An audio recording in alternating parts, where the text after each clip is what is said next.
सो foundation engineering के इस नए लेक्चर में आज हम बात करेंगे जियोफिजिकल मेथड्स की। मेरा नाम है शिवम पांडे और हमने कुछ पार्ट डिस्कशन किया था इलेक्ट्रिकल रेजिस्टिविटी मेथड का। So we'll be studying about that and then we'll move on to the other method there. So let us start now. Alright, हमने इससे पहले जो हमने कवर किए हैं टॉपिक वो एसपीटी है, डीसीपीटी है एंड देन सीपीटी है। ऑलराइट, इवन हमने वेन शेयर टेस्ट भी हमने कवर किया था। ओके, सो जियोफिजिकल मेथड्स की यदि मैं बात करूँ तो geo means earth and then this physical means what, using some kind of physics. Okay, so what are the physics we will be using, I will be discussing those two things. तो यहाँ पे सबसे पहले हम बात कर रहे हैं इलेक्ट्रिकल रेजिस्टिविटी मेथड की, उसके बाद हम जाएंगे सीस्मिक रिफ्लेक्शन मेथड पे। Okay, so let us begin here. कुछ डिस्कशन मैंने पहले भी किया था बट इस नए टॉपिक पे हम आज स्टार्ट कर रहे हैं इलेक्ट्रिकल रेजिस्टिविटी मेथड। नाउ ये किस चीज़ के ऊपर डिपेंड करेगा? ये रेजिस्टिविटी के ऊपर डिपेंड करेगा। So let us see here first of all, based on the measurement of changes in the mean resistivity और specific resistance of various soil. Alright, each soil has its own resistivity. Alright, depending upon what, water content, compaction and mineral structure. Depend करता है कई सारे factors पे। आप खुद समझ सकते हैं कि यदि मैं अगर कोई सॉइल की बात करूं, है ना, एक लेट से लेयर ये है, दूसरी लेयर कुछ है और तीसरी लेयर नीचे कुछ और है ना। लेट से लेयर 1 है, लेयर 2 है, लेयर 3 है। हर कोई सॉइल का रेजिस्टेंस अलग अलग होगा, है ना। कुछ सॉइल में रेजिस्टिविटी ज़्यादा होगी, कुछ सॉइल में रेजिस्टिविटी कम होगी, ऐसा होगा। तो इसी रेजिस्टिविटी का हम एप्लीकेशन जो हम देखते हैं वो हम आज इलेक्ट्रिकल रेजिस्टिविटी के माध्यम से देख रहे होंगे। ओके, तो यहाँ पे हम आगे बढ़ते हैं थोड़ा सा। सारी रेजिस्टिविटीज़ कुछ ना कुछ चीज़ों पे डिपेंड करती हैं। जैसे वाटर कंटेंट ज़्यादा होगा, जब हमने कॉम्पैक्शन की बात करी थी तब शायद हमने बात करी थी कि यदि वाटर कंटेंट ज़्यादा है, ऑलराइट, वाटर कंटेंट ज़्यादा है तो क्या होगा, वो साथ में परमेबिलिटी को परमिट करेगा, है ना। जब परमेबिलिटी की बात करी थी आई थिंक तब हमने डिस्कशन किया था इस चीज़ का। यदि मान लो एयर कंटेंट ज़्यादा होता है तब क्या होगा, जो परमिबिलिटी है वो थोड़ा सा इफेक्ट हो जाएगी वहाँ पे, है ना। एयर जो है ब्लॉक कर देगा वाटर को आने के लिए और permeability will be getting reduced. उसी तरीके से जो रेजिस्टिविटी होती है वो भी कई सारे फैक्टर्स पे डिपेंड करती है, जो कि यहाँ पे हमने कुछ चीज़ों की बात करी है, जो कि वाटर कंटेंट हुआ, कॉम्पैक्शन हुआ या फिर जितना भी मिनरल स्ट्रक्चर हुआ उसके बारे में बात होती है। अच्छा, तो हम यहाँ पे टेस्ट प्रोसीजर पे आते हैं सीधे। यहाँ पे there are 4 metal spikes. Alright, 4 metal spikes are nothing but the electrodes. Okay, these spikes are driven into the ground along a straight line at equal intervals. Second point is here. Third thing, current I from a battery flows through the soil between the two outer electrodes.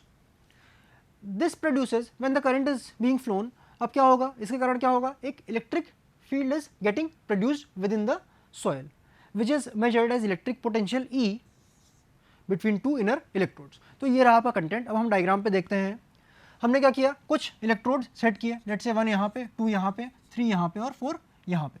तो ये जो है आपके 4 electrode हमने fix किए। हमने क्या किया, इसको इक्वल डिस्टेंसेस पे फिक्स किया है।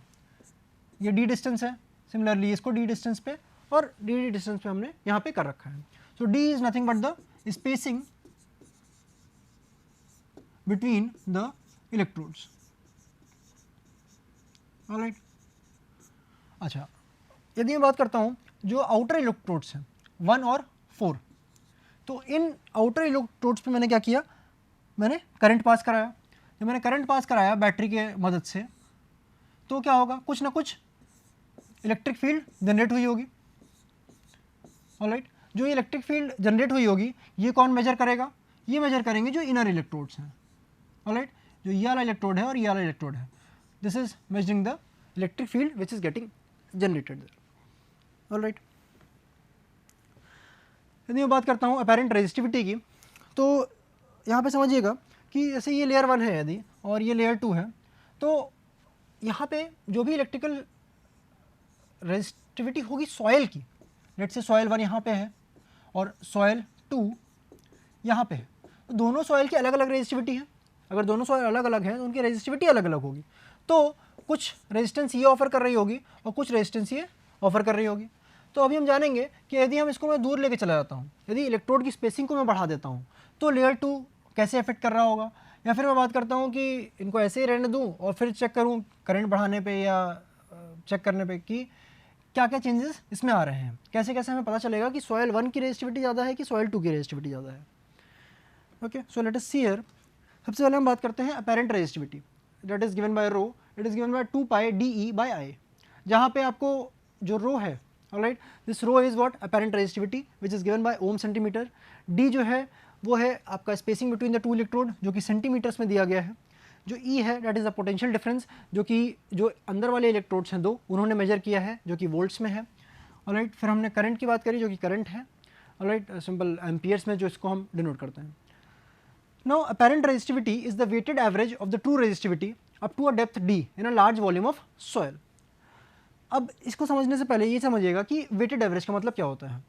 यदि हमने बात करी अलग अलग रेजिस्टिविटी की, है ना, अलग अलग रेजिस्टिविटी में, तो इसमें ये समझिएगा कि हमने वेट्स असाइन कर रखे हैं। वेट्स मतलब एक तरीके से महत्व दे रखा है।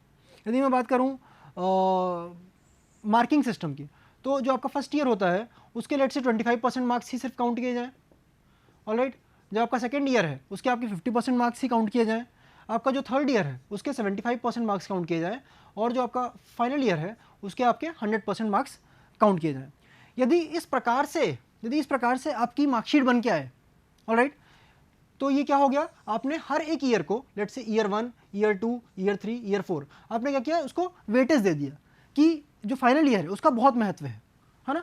तो आपके जो ग्रेडिंग सिस्टम है या मार्किंग सिस्टम है उसमें फाइनल ईयर का बहुत महत्व है। देखा जाए तो फर्स्ट ईयर का सबसे कम महत्व है, ऑलराइट, 25% का ही महत्व है, तो इसको हमने वेटेज प्रोवाइड किया। वैसे ही यहाँ पे भी होता है, हम इसको यहाँ पे वेटेज प्रोवाइड करते हैं, ठीक। रेजिस्टिविटी है तो, बट उसको कितना महत्व दिया जाएगा, ऊपर वाली रेजिस्टिविटी को ज़्यादा महत्व दिया जाएगा कि नीचे वाली रेजिस्टिविटी को। ऊपर और नीचे का समझ रहे हैं यहाँ पे कि ये लेयर 1 जो ग्राउंड लेवल के सबसे पास में है उसको ज़्यादा महत्व देंगे, या फिर जो लेयर 2 है जो कि ग्राउंड लेवल से नीचे है, alright. So this is the weighted average of the true resistivity up to a depth D in a large volume of soil, wherein listen here carefully, that the soil close to the surface being more heavily weighted, okay, तो जो layer 1 होगी this will be given a higher weightage than the soil at greater depth, alright, so this is being done here। दो methods हैं, हम यहाँ पे दो methods की बात करेंगे, एक है मेथड ऑफ साउंडिंग और एक है दूसरा मेथड ऑफ प्रोफाइलिंग। यहाँ पे समझिएगा, this method of sounding is used when variation of resistivity with depth is required, यानी जब हम वर्टिकल डायरेक्शन में जा रहे हैं, ठीक, वर्टिकल डायरेक्शन में कितना वेरिएशन हो रहा है हम उस चीज़ को यदि मेजर करना चाहेंगे तो ये मेथड यहाँ पे हमारे लिए काम आएगा। Now the readings are taken with the increased spacing of the electrodes.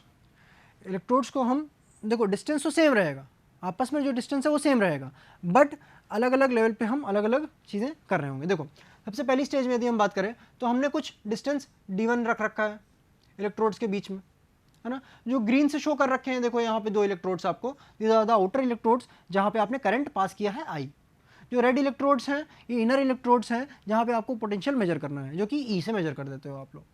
अच्छा, यदि मैं बात करूँ, मैंने क्या किया, ये सेंटर लाइन फिक्स कर दी, सेंटर लाइन मैंने फिक्स कर दी। अब मैंने क्या किया, इसको सेंटर लाइन से दूरी बढ़ाना स्टार्ट किया। पहले कुछ दूरी थी, लेट से D था, फिर उसके बाद फिर कुछ दूरी थी, फिर इतना हुआ, फिर उसके बाद मैंने क्या किया, कुछ और डिस्टेंस कर दिया। ओके, तो यहाँ पे आप समझ सकते हैं इसको कि if this is the centre line, alright, तो मैंने इस सेंटर लाइन से दूरियां बढ़ाना स्टार्ट करी है। ओके, तो यदि ये D1 है तो मैंने इसको बढ़ा के क्या कर दिया, D2 कर दिया, फिर मैंने थोड़ा सा और इसको एक्सपेंड किया और this is now D3। But जो भी स्पेसिंग है, जो भी एक स्टेज में एक सेटअप में स्पेसिंग है, वही स्पेसिंग पूरे सेटअप में मेंटेन रहेगी। तो इसमें आप देख सकते हैं कि जो स्पेसिंग है वो D3 है, जो इसमें स्पेसिंग है इलेक्ट्रोड्स के बीच की वो D2 है, जो इसमें स्पेसिंग है that is D1, alright. So the apparent resistivity so obtained is gets influenced by the greater depth of soil। तो जो रेजिस्टिविटी आपको मिल रही होगी, डेप्थ बढ़ता चला जाएगा तो उसके कारण चेंज होती जाएगी। अब देखते हैं कैसे। If the resistivity increases with the increase electrode spacing, आपने क्या किया, आपने पहले D1 स्पेसिंग रखी है, फिर आपने क्या किया, बढ़ा दिया, आपने D2 कर दिया, फिर आपने D3 किया स्पेसिंग, जो कि आपने कुछ ज़्यादा ही बढ़ा दिया है ना। इफ़ अगर आपने स्पेसिंग बढ़ाई, आपने क्या देखा कि रेजिस्टिविटी जो पहली बार आई थी, लेट से रो, है ना, फिर मैं इसे इस तरह नोट करूँ, रो 1 या रो 2 और तीसरे में आई आपकी रो 3। यदि आपकी रेजिस्टिविटी बढ़ रही है, आपने स्पेसिंग बढ़ाई और क्या हुआ, रेजिस्टिविटी यहाँ पे बढ़ती चली गई। जहाँ पे रो 1 की वैल्यू बहुत कम है रो 2 से, और उससे ज़्यादा कम है क्या, रो 3 से। यदि ऐसा हो रहा है, ठीक, यदि ऐसा हो रहा है जहाँ पे ρ1 is less than ρ2 less than ρ3, then it indicates that the deeper stratum which has a higher resistivity has now come into picture. Alright, यदि मैं बात करता हूँ, यदि क्या हो जाए अगर आप डेप्थ पे नीचे जाते जाओ, ऑलराइट, डेप्थ में नीचे इन द सेंस कि आप वहाँ पे अगर मेजर करना चाहो उसका इम्पैक्ट कितना आ रहा है, तो आप क्या कर रहे हो, आपने क्या किया, जो आपकी इलेक्ट्रोड्स है उसकी आपने स्पेसिंग बढ़ाई, बट आपने ऑब्जर्व क्या किया कि जो पहली स्टेज में जब आपने D1 स्पेसिंग के साथ आपने टेस्टिंग करी, उस टाइम पे लेट से ρ1 रेजिस्टिविटी आई, दूसरी बार क्या आई, जब आपने स्पेसिंग थोड़ी बढ़ाई तो ρ2 रेजिस्टिविटी आई, फिर आपने स्पेसिंग थोड़ी सी और बढ़ाई तो वो क्या हुआ, ρ3 आई। तो इसमें क्या हो रहा है, रेजिस्टिविटी घट रही है, ऑलराइट। तो पहली बार तो ρ1 ज़्यादा था, बहुत ज़्यादा वैल्यू थी, देन उसके बाद ρ2 थी जो कि कम थी, और फिर ρ3 थी। ये स्पेसिंग बढ़ाते बढ़ाते क्या हुआ, रेजिस्टिविटी अब क्या हो रही है, धीरे धीरे कम होती चली जा रही है। यदि ऐसा होता है, so it indicates that the underlying stratum now this has started influencing the apparent resistivity has a lower value of resistivity. ठीक, यदि रेजिस्टिविटी कम होती जा रही है तो जस्ट जो नीचे वाली जो लेयर्स हैं उसमें क्या है, उसकी रेजिस्टिविटी थोड़ी सी कम है, ऑलराइट। तो इसमें आगे देखते हैं, एक है मेथड ऑफ प्रोफाइलिंग। अभी तक जो हमने बात करी मेथड ऑफ साउंडिंग की, उसमें क्या बात करी थी कि हम वर्टिकल डेप्थ की बात कर रहे थे, ऑलराइट, कि आप डेप्थ में नीचे चले जाइए और उसमें आप चेक करिए कि वेरिएशन कितना आ रहा है। यदि मैं बात करता हूँ प्रोफाइलिंग मेथड की, तो ये जो प्रोफाइलिंग मेथड है that is used when the lateral variation of the soil strata is to be investigated. आप हॉरिजॉन्टल डायरेक्शन में यदि आप देखना चाहते हैं तो क्या चीज़ वहाँ पे हो रही होगी। Now the 4 electrodes are moved laterally as a unit keeping the space same, alright. तो आपने क्या किया, जो सेटअप है आपका 4 इलेक्ट्रोड्स का, इसको आपने एज ए यूनिट मूव करके कहाँ पे प्लेस कर दिया, किसी दूसरी जगह पे प्लेस कर दिया। डिस्टेंस यहाँ पे लेट से d थी चारों के बीच में, यहाँ पे भी आपने क्या किया, d ही रखा और एज ए यूनिट आपको आपने यहाँ पे इसको शिफ्ट कर दिया, alright. Apparent resistivity is plotted against central position of the 4 electrodes, alright. तो यहाँ पे जो भी सेंट्रल पोजीशन थी इसके रिस्पेक्ट में मेजर किया, यहाँ पे जो सेंट्रल पोजीशन थी, सेंट्रल पोजीशन उसके रिस्पेक्ट में आपने मेजर किया इस चीज़ का, ओके। फिर यहाँ पे नेक्स्ट पॉइंट देखिएगा, the plots can be used to locate the soil of high और low resistivity. The contours of resistivity can be plotted over a certain area. The resistivity values may be correlated with the soil type. तो आप इसमें use कर सकते हो borehole method और अलग अलग मेथड से आप सॉइल सैंपल ऑब्टेन करके देन आप इसमें कोरिलेशन ला सकते हो, ओके। अच्छा, यहाँ पे जो कुछ स्टैंडर्ड डेटा दे रखा है आपके लिए वो ये है कि जो भी मटेरियल होगा उसके करस्पॉन्डिंग कुछ ना कुछ उसकी रेजिस्टिविटी होती है।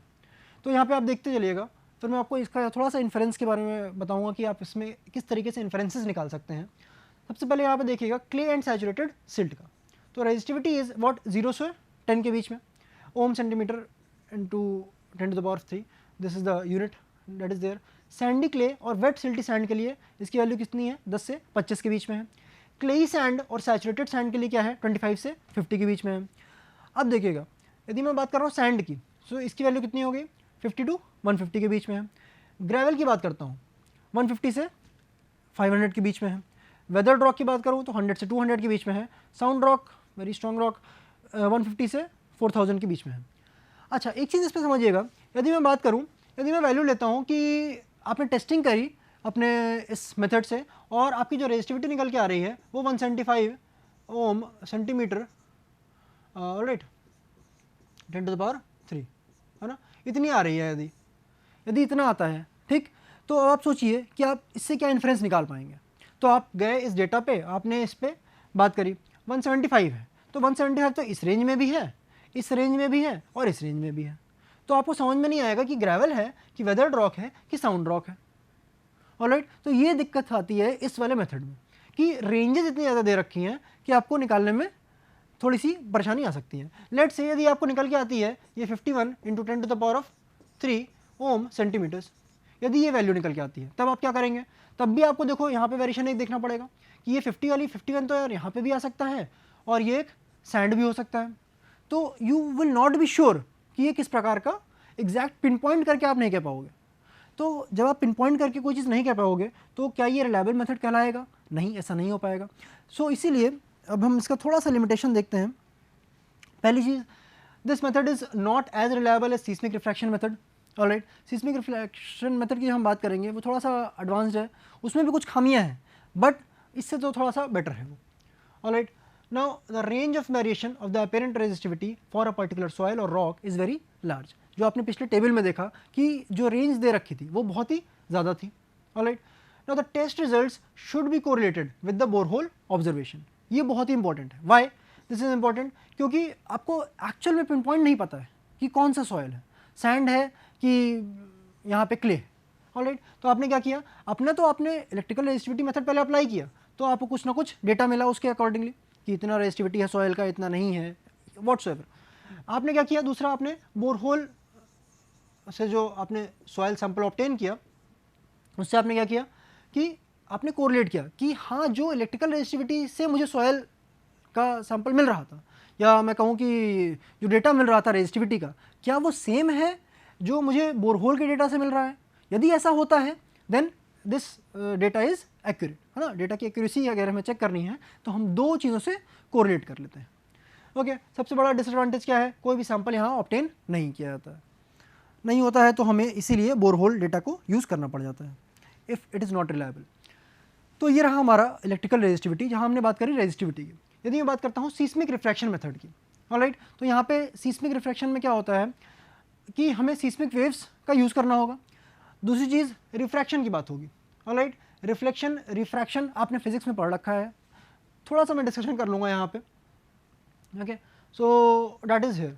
Now understand that seismic waves जो यूजुअली अर्थक्वेक के टाइम पे जनरेट होती हैं, even on the slight movement of the tectonic plates these waves get generated, है ना। जो अर्थ में जितनी भी टेक्टोनिक प्लेट्स हैं उनके मूवमेंट के कारण क्या होगा, कुछ वेव्स जनरेट होती हैं जो कि सीस्मिक वेव्स होती हैं। सीस्मिक वेव्स कई प्रकार की होती हैं, अगर मैं बात करूं प्राइमरी वेव हुआ, सेकेंडरी वेव हुआ, इवन लव वेव हुआ, है ना। तो कई सारी वेव होती है। यहाँ मैं दो बात करूँगा, एक प्राइमरी वेव है और एक सेकेंडरी वेव की। ओके, तो सीस्मिक वेव क्या होंगी, डिफरेंट टाइप ऑफ रॉक्स के लिए डिफरेंट वेलोसिटी ये रखती है। Alright, so it is this why it is method is done, it is done in order to find out the thickness of the different layers and general soil type. Alright, हमें पहले तो thickness बतानी है कि हर एक layer की क्या क्या थिकनेस है, दूसरी चीज़ कि किस प्रकार का आपका सॉयल है। अच्छा, मेथड क्या है, it is conducted by inducing impact. Okay, तो हम अब आ रहे हैं इसके मेथड पे। This is conducted by inducing impact. Impact मतलब प्रहार। अब प्रहार किस प्रकार से आप कर सकते हो या किस प्रकार से आप कुछ इसमें इंड्यूस कर सकते हो इम्पैक्ट। दो तरीके हैं, एक तो आप हैमर का यूज़ करो, सिंपल। ऑलराइट, एक होता है आप एक्सप्लोजिव का यूज़ करो। एक्सप्लोजिव या चार्ज या डेटोनेटर, इस प्रकार का जब वर्ड आपके यूज़ होंगे तो ये एक्सप्लोजिव का यूज़ होगा। Okay, let's say if this is the ground level, okay, और यहाँ पे मैंने क्या किया, यहाँ पे मैंने एक हैमर का यूज़ किया। ऑलराइट, इस हैमर के इम्पैक्ट से क्या होगा, कुछ ना कुछ वेव्स जनरेट होंगी, कुछ ना कुछ जो भी वेव्स जनरेट होंगी हम उसको यहाँ पे चेक करेंगे कि हाँ ये जा रही है और इस लेयर से रिफ्लेक्ट हो रही है या फिर और अंदर चली जा रही है ना, ये हो सकता है। यदि मैं दूसरा बात करूँ तो यही ग्राउंड लेवल पे मैंने क्या किया, मैंने यहाँ पे just at the ground level या थोड़ा सा नीचे मैंने क्या किया, एक एक्सप्लोजिव डाल दिया। ओके, और जब इस एक्सप्लोजिव को एक्सप्लोड कराया तब इसके कारण क्या होगा, धरती में कुछ ना कुछ कंपन आएगा। जो ये कंपन आएगा ये क्या है, एक तरीके से वेव्स जनरेट हो रही हैं, कुछ प्राइमरी वेव्स होंगी, कुछ सेकेंडरी वेव्स जनरेट होंगी। ओके, ये बहुत ही बड़ा एक्सप्लोजिव नहीं होता है, छोटा सा एक्सप्लोजिव रहता है जो कि कुछ डिस्टेंस के लिए आपको मेजर करा दे। ओके, कुछ स्मॉल एरिया के लिए जहाँ पे आपका ऑब्जर्वेशन आपको लेने हैं, जहाँ पे आपको टेस्टिंग करनी है, वहाँ के आपके लिए हेल्प कर दे।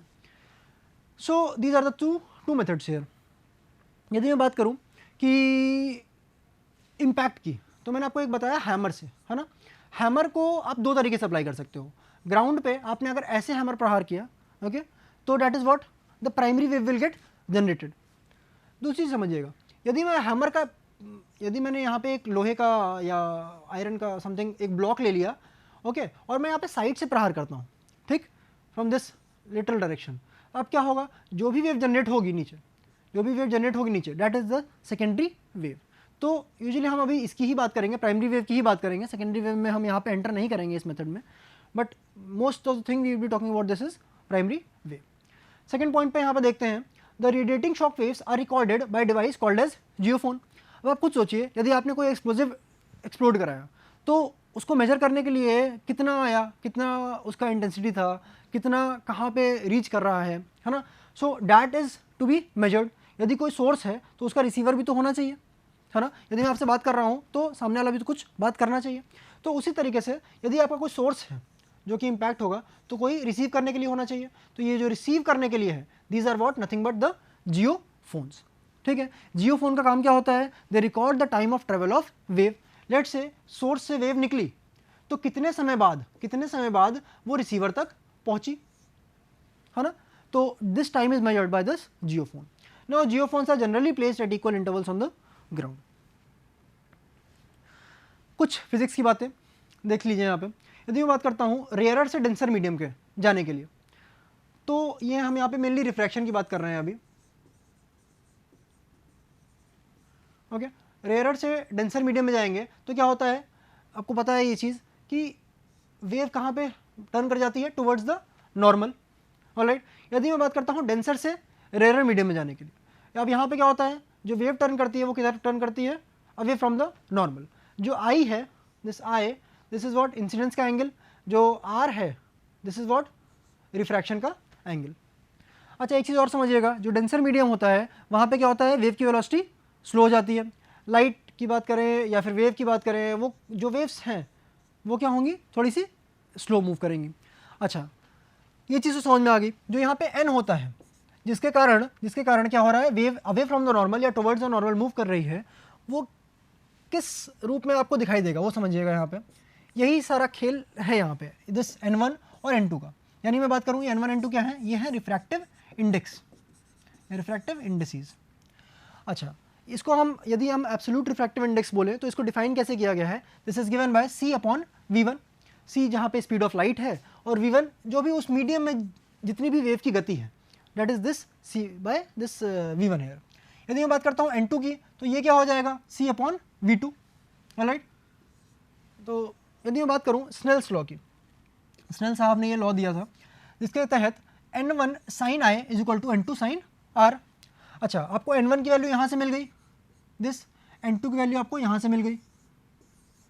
ओके, तो जब आप वैल्यू यहाँ पे पुट करते हो, c by v1 sine i, c by v2 sine r, so this comes out to be what, sine i by v1 is equal to sine r by v2। यदि मैं इसको थोड़ा सा और सिंप्लीफाई करके लिखना चाहूँ तो मैं क्या लिख सकता हूँ कि sine i by sine r is equal to what, v1 by v2। तो इसको थोड़ा सा भी ध्यान रखिएगा, इसको हम आगे जाके यूज़ कर रहे होंगे। Okay, sine i by sine r is equal to this v1 by v2। अच्छा, यदि मैं बात करता हूँ रिफ्लेक्शन की, तो रिफ्लेक्शन भी थोड़ा सा यहाँ समझ लीजिए। यदि यहाँ पे हमने मिरर प्लेस कर रखा है ना, शीशे में आप यहाँ पे लाइट डालो तो क्या होता है, इधर पे रिफ्लेक्ट हो जाती है, और जो ये एंगल होता है लेट से आई, ये किसके बराबर आता है, आर। यहाँ पे I is equal to are होता है। ये किसका केस है, ये है रिफ्लेक्शन का केस। ओके, पहली चीज़। अच्छा, एक चीज़ और समझिएगा, यदि मैं थोड़ा सा रिफ्रैक्शन में थोड़ा सा और एंटर करूँ तो यहाँ पे समझिएगा कि यदि यहाँ पे लाइट आई, ओके, तो लेट से ये डेंसर मीडियम है और ये रेयर मीडियम है। अब नॉर्मल तो ये है, तो क्या किया इसने, यहाँ पे टर्न कर गई, है ना, अवे फ्रॉम द नॉर्मल। जो ये नॉर्मल लाइन है इससे थोड़ा सा दूर जाती है, क्यों, क्योंकि रेयर मीडियम में क्या हो गई, गति थोड़ी सी तेज़ मिल गई वेव को। वेव की अगर स्पीड तेज़ हो जाती है तो ये अवे फ्रॉम द नॉर्मल ये मूव कर गई। अब ऐसा भी हो सकता है कि कुछ एंगल ऑफ इंसिडेंस आप ऐसा कर दो, एंगल ऑफ इंसिडेंस थोड़ा सा और बढ़ा दो, है ना, थोड़ा सा बढ़ा दो, तो क्या होगा कि ये वेव क्या हो जाए, ये यहाँ पे ट्रैवल करने लग जाए। ओके, तो अब इस केस में क्या होगा, इस केस में क्या होगा समझिएगा कि आई तो ये रहा, है ना, बट जो रिफ्रैक्टेड रे थी यहाँ ना जाके वो क्या करे, यहाँ पे चली जाए। तो इस केस में क्या होगा, जो आर की वैल्यू होगी वो क्या होगी, 90 डिग्री होगी। तो this r is equal to what, 90 degree है। और जो आई है इसको हम बोल देते हैं क्या, आई सी। और आई सी क्या है आपका, क्रिटिकल एंगल। ऑलराइट, सो ये भी एक केस होता है जहाँ पे इंसिडेंट एंगल तो ये है और जो आर है दिस इज व्हाट, 90 डिग्रीज। अच्छा, अब इसमें यहाँ पे समझिएगा, हम स्पेसिफिक रिफ्रैक्शन मेथड में अब हम एंटर कर रहे हैं। जितनी फिजिक्स की बातें थी उसको हम अभी अप्लाई करेंगे आगे, इसीलिए मैंने उसका डिस्कशन किया है। यहाँ पे हम बात कर रहे हैं क्या, ये ग्राउंड लेवल है आपका, ये आपकी सॉयल लेयर 1 है, लेयर 2 है और लेयर 3 है। यदि मैं बात करता हूँ सोर्स की, सोर्स यानी कि क्या, कुछ ना कुछ इम्पैक्ट हुआ होगा। इम्पैक्ट किसी भी प्रकार से हो सकता है, हैमर से भी हो सकता है, it can also be in the form of an explosive. अगर यहाँ पे इम्पैक्ट होता है then the waves will be travelling in different directions. अच्छा, यहाँ पे नीचे तो गई, साथ में क्या होता है, यहाँ पे भी तो वेव जाएगी। तो देखो थोड़ा सा अगर बात करें तो वेव डायरेक्शन तो कुछ ना कुछ तो ऊपर भी रहेगा, बट हमारे काम का वो नहीं है। हमारे काम का सिर्फ क्या है, हमारे काम का सिर्फ और सिर्फ वो है जो ग्राउंड के अंदर जा रहा है या फिर जो ग्राउंड की सतह पे जा रही है वेव। ठीक है, तो वी आर टेकिंग दिस कि वेव अलग अलग डायरेक्शन में यहाँ पे ट्रैवल करेगी। अच्छा, अलग अलग डायरेक्शन ट्रैवल करेगी तो क्या होगा कि हम यहाँ पे सिर्फ और सिर्फ प्राइमरी वेव की बात कर रहे हैं।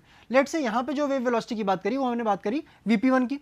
जैसे ही सॉइल चेंज हुई मतलब रेजिस्टिविटी चेंज हुई मतलब कि वेलोसिटी में भी अंतर आ चुका होगा। तो यहाँ पे जो वेलोसिटी होगी वो चेंज हो चुकी होगी दूसरी वाली लेयर में।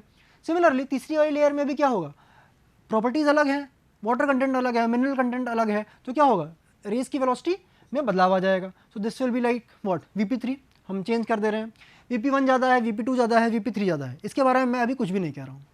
ओके, बट यहाँ पे समझिएगा, यदि मैं बात करता हूँ कि ये पहली जो रे निकली यहाँ पे, ओके, जो पहली रे निकली, मैंने इस रे को यहाँ पे लिया। अब इस रे ने क्या किया, लेट्स से ये रे यहाँ चली आई, ओके, फिर ये भी हो सकता था कि ये रे जो है नीचे चली जाती। ओके, ये चीज़ थी पहली। कुछ एंगल रहा होगा, एंगल ऑफ इंसिडेंस ये जो रहा होगा आई, है ना, यहाँ पे अगर कुछ रहा होगा तो ये रहा होगा आर, है ना, कुछ रिफ्रैक्शन हुआ होगा, ये हो सकता है पहला केस। दूसरा समझिएगा एक चीज़ और, यहाँ पे यदि ये रे यहाँ निकली और कुछ ना हुआ और सिंपली क्या हो गई, ये रिफ्लेक्ट कर गई, यहाँ से आई और यहाँ पे रिफ्लेक्ट कर गई, तब क्या हुआ, it is the simple case of reflection. एक और चीज़ समझिएगा, यदि ये रे यहाँ पे आई, ओके, ये रे यहाँ पे आई, बट क्या हुआ, ये रे यहाँ पे चली गई रिफ्रैक्ट होके, दैट इज़ व्हाट, ये तो नॉर्मल रहा आपका, ये तो नॉर्मल रहा, इस नॉर्मल से क्या हुई, अवे मूव कर गई। जाना तो चाहिए था इस रास्ते में इसको, है ना, बट ये क्या हुआ, इसकी अवे मूव कर गई। This is a refraction here. एक केस ऐसा भी हो सकता है क्या कि ये रे यहाँ पे आई और ये 90 डिग्री यहाँ पे मूव करी। यदि 90 डिग्री मूव करती है, जहाँ पे भी इसको जियोफोन मिला, ये क्या हुआ, जो भी वेव यहाँ पे जा रही होगी, ये क्या हुआ, जियोफोन जब इसे रिसीव करेगा इस वेव को, so this will be what, कितना टाइम ले रहा है ये जियोफोन नोट कर लेगा। ओके ओके, तो ये अलग अलग देखिए यहाँ पे जियोफोन लगा रखे हैं। यहाँ पे देखो रिफ्लेक्टेड वेव ही चली आई, यहाँ पे रिफ्रैक्ट होके आई वेव, है ना, इस जो यहाँ पे इस पॉइंट से एक और रिफ्रैक्ट होके आई है वेव। तो ये जियोफोन जो है, अलग अलग जो जियोफोन्स यहाँ रखे हुए हैं वो यहाँ पे इसको मेजर कर रहे होंगे। ओके, अच्छा, यदि मैं बात करूँ कि लेयर 2 में कोई चीज़ चली है ना, लेयर 2 में, वहाँ पे भी ऐसा हो सकता है क्या, ये यहाँ पे ट्रैवल करे और यहाँ फिर ऊपर जाए, और देन यहाँ पे नॉर्मल की बात करूँ मैं तो जाना तो यहाँ चाहिए था, बट क्या है ये, let's say this is the denser medium और ये है रेयरर मीडियम, तो यहाँ पे क्या हुआ, टुवर्ड्स द नॉर्मल ये टर्न कर गई, टुवर्ड्स द नॉर्मल। यदि टुवर्ड्स द नॉर्मल ये टर्न करती है तो ये कहाँ पहुँच गई, इस जियोफोन के पास यहाँ पे पहुँच गई। ओके, अच्छा, एक चीज़ और यहाँ पे समझिएगा कि यहाँ पे हम जितनी भी बातें कर रहे हैं, जितना भी हम सिस्मिक रिफ्रैक्शन मेथड में पढ़ेंगे, वो सारी चीज़ें हम ये मान के चल रहे हैं कि this Vp3 is greater than Vp2 is greater than Vp1। Okay, तो यहाँ पे ये तो हमने अजम्पशन बेसिक मान रखा है। ऑलराइट, तो एक चीज़ तो आपको ये पता है क्या कि sine alpha 1 that is what, this, ये अल्फा 1 है ना, और देखिए एक चीज़ और ये क्या है, साइन अल्फा 3। यदि मैं सिर्फ इसको और इसको मैं देखता हूँ तो ये क्या है, अल्फा 1 और alpha 3, that is what, sine i this, sine r this, Vp1 और ये Vp2। ओके, तो sine i by sine r is equal to Vp1 by Vp2. So we will be continuing this topic in the next class now. Okay, thank you.